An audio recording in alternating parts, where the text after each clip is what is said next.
اس وقت کی سب سے بڑی گرما گرم دل ہلا دینے والی بریکنگ نیوز سندھ کے وزیر اعلیٰ سید مراد علی شاہ کے فرنٹ مین قاضی اعجاز کے گزری تھانے کے حدود میں واقع ڈیفینس ہاؤسنگ سوسائٹی فیس 2 سے پراسرار طور پر گمشدگی، اغوا یا پھر گرفتار کیے جانے سے متعلق ہے۔ یہ قاضی اعجاز جو ہے یہ ٹھٹھا کے رہائشی ہیں۔ اگر یہ کہا جائے کہ سامری جادوگر کی طرح سے جو ہے سندھ کے وزیر اعلیٰ کی جان قاضی اعجاز میں ہے تو غلط نہیں ہوگا۔ یہی وجہ ہے کہ قاضی اعجاز کی اس پراسرار گمشدگی سے اس وقت سی ایم ہاؤس میں ایک صفحہ ماتم بچ چکا ہے۔ آئی جی کو اور خود پولیس کے تمام افسروں کو جو ہے سختی سے حکم نامہ جاری کر دیا گیا ہے کہ وہ فوری طور پر جو ہے وہ قاضی اعجاز کو تلاش کریں کہ وہ کہاں ہے، خود روپوش ہوئے ہیں ڈرامائی طور پر، یا کہ واقعی کسی نے اسے تاوان کے غرض سے اغوا کر لیا ہے، یا پھر کسی پولیس پارٹی کے ہاتھوں وہ لگ چکے ہیں غلط فہمی کی بنیاد پر۔ لیکن ہماری اطلاعات کے مطابق اور میڈیا رپورٹس کے مطابق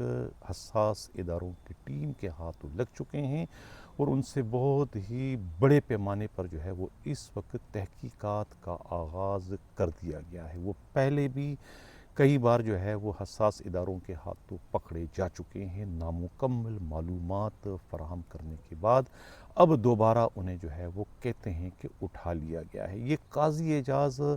امریکہ کے رہنے والے ہیں یا کہ کینیڈا میں، زیادہ تر یہ امریکہ کینیڈا میں رہتے ہیں، اور کہا یہ جاتا ہے کہ وزیر اعلیٰ سندھ مراد علی شاہ اور ان کے مرحوم والد جو ہے وہ عبداللہ شاہ کی تمام تر پراپرٹیاں جو کہ بیرون ملک ہے، امریکہ، یو کے اور خود کینیڈا میں، ان تمام مالی کمرشل جو پلاٹس ہیں، پلازے ہیں، پراپرٹیاں ہیں، ان تمام کی دیکھ بھال جو ہے خود قاضی اعجاز کے سپرد ہے۔ اس لحاظ سے جو ہے خود قاضی اعجاز جو ہے خود مراد علی شاہ کا جو ہے وہ ایک طریقے سے ہمراز بھی ہے، خاص طور سے مالیاتی ہمراز ہے۔ قاضی اعجاز ایک ایسا واحد شخص ہے جس سے یہ معلوم ہے کہ اس وقت خود وزیر اعلیٰ سندھ کے پاس کتنی دولت ہے، کتنی پراپرٹیاں ہیں، کتنے بینک اکاؤنٹ ہے، کتنا ان کے پاس سرمایہ ہے، یہ صرف اور صرف قاضی اعجاز کے علاوہ کوئی نہیں جانتا۔ اس لحاظ سے قاضی اعجاز کا پراسرار پر روپوش ہونا، غائب ہو جانا یا پھر خود حساس اداروں کی کسٹڈی میں چلے جانا جو ہے وہ ایک طریقے سے سندھ کے وزیر اعلیٰ کے لیے پریشانی کی بات ہے، ان کے لیے تباہی اور بربادی کی بات ہے کہ ان کا سارا کٹا چٹا جو ہے وہ اب اس قاضی اعجاز کے ذریعے جو ہے وہ حساس اداروں تک پہنچ جائے گا، جس کی وجہ سے وہ بہت زیادہ پریشان، ایک طریقے سے وہ بلیک میلنگ کی پوزیشن میں اس وقت آ چکے ہیں۔ یہ کہنا ہے خود سی ایم ہاؤس کے انتہائی قابل اعتماد ذرائع کا۔ قاضی اعجاز وہی شخص ہے جنہوں نے خود کچھ عرصہ قبل جو ہے وہ درخشاں تھانے کے اس وقت کی ایس پی جو ہے خود نیر الحق اور ان کے S H O Ali Raza کے ذریعے جو ہے وہ ایک شخص کو اغوا کروایا تھا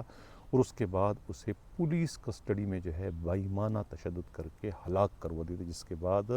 S H O Ali Raza اور خود ایس پی کلفٹن نیر الحق کے خلاف قتل کی ایف آئی آر بھی درج کروا لی گئی تھی، جس کے بعد جو ہے نیر الحق جو ہے وہ پورے کوئی 8-9 ماہ تک جو ہے وہ روپوش رہے۔ کہا جا رہا ہے کہ وہ بیرون ملک بھی فرار ہو گئے تھے۔ وہ سارا جو کام تھا غیر قانونی، وہ خود ایس پی نیر الحق نے جو ہے کہتے ہیں کہ اسی قاضی اعجاز کے کہنے پر کروایا تھا، اور یہ کرنے کے لیے خود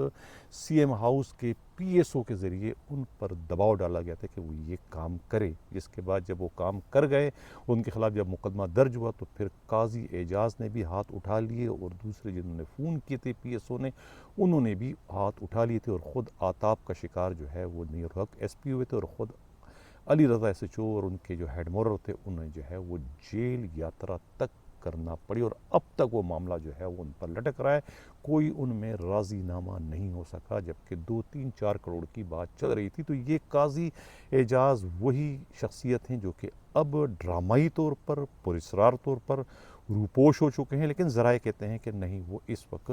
حساس اداروں کی تحویل میں ہیں اور طوطے کی طرح سے سب کچھ جو ہے وہ کہے جا رہے ہیں. اپنے سرپرست یعنی کہ سامری جادوگر کو جو ہے وہ اس وقت موت کے منہ میں جو ہے وہ دھکیلنے کا باعث بن رہے ہیں. تو یہ قاضی اعجاز کی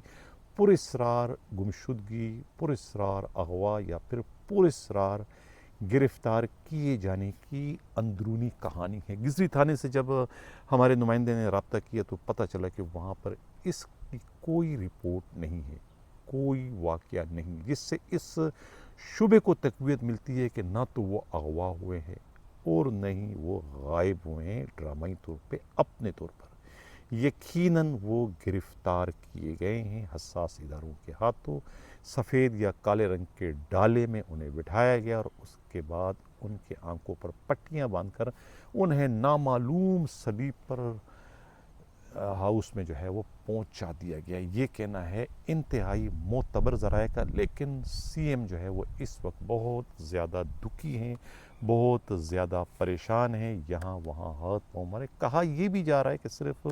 سی ایم کے فرنٹ مین کو نہیں بلکہ علی حسن زرداری جو جیلوں کے وزیر ہیں، جو سندھ کے سب سے امیر ترین وزراء میں ان کا شمار ہوتا ہے، وہ اور خود اس وقت وزیر داخلہ ضیاء لنجار کے جو فرنٹ مین مسٹر سیال ہیں، وہ بھی اس وقت جو ہے وہ ٹارگٹ پر آ چکے ہیں. کسی وقت وہ بھی حساس اداروں کے مہمان بننے جا رہے ہیں. یہی حال جو ہے خود علی حسن زرداری کے، ایک نہیں دو نہیں تین جو ان کے فرنٹ مین ہیں ان کی بھی یہی حالت ہونے جا رہی ہے، جس میں شروعات جو ہے خود ممتاز بروہی سے دوبارہ کیے جانے کی اطلاعات ہیں، جو کہ انسپکٹر تھے سی آئی اے ٹٹا کے، جنہیں اب خیرپور میں جو ہے وہ سی آئی اے انسپکٹر انچارج لگایا گیا. ان کے بھی دوبارہ پکڑے جانے کی جو ہے وہ اطلاعات آ رہی ہیں کہ وہ بھی ٹارگٹ پر اس وقت آ چکے ہیں. یہ تھا ہمارا اس وقت کا بریکنگ نیوز سے متعلق گرما گرم پروگرام. اسی کے ساتھ جا جاتا ہوں. اللہ حافظ.